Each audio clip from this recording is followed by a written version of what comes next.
Hello and welcome to Finextra. I'm Emily Haller at Payments UK's Cybersecurity and Fraud Seminar, and I'm joined by Craig Rice of Payments UK. Thanks very much for joining me, Craig.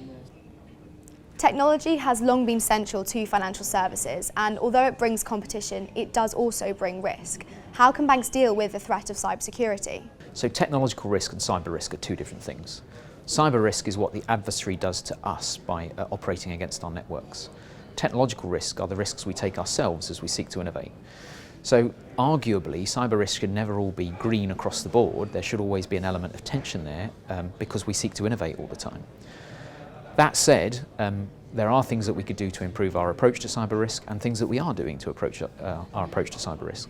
And what we're seeing is a change from a target-centric, technology-led approach to a threat-centric, intelligence-led approach across the banking and payment system and indeed wider commerce and industry. And we're seeing reflections of that in government with the CERT UK setting up the CISP, the Cyber Information Sharing Portal, as well as the banks setting up federated capabilities such as the Cyber Defence Alliance, working closely with the National Crime Agency. Data is central to threat intelligence, but it needs direction to put it into context to manage cyber fraud. However, banks are poor at capturing and collating data, so how can this be overcome? So direction is where the business owns what it wants to collect. What is it most important to the business? And the Bank of England has done a lot of work getting the banks to focus on the lead and evolve areas of cybersecurity and fraud.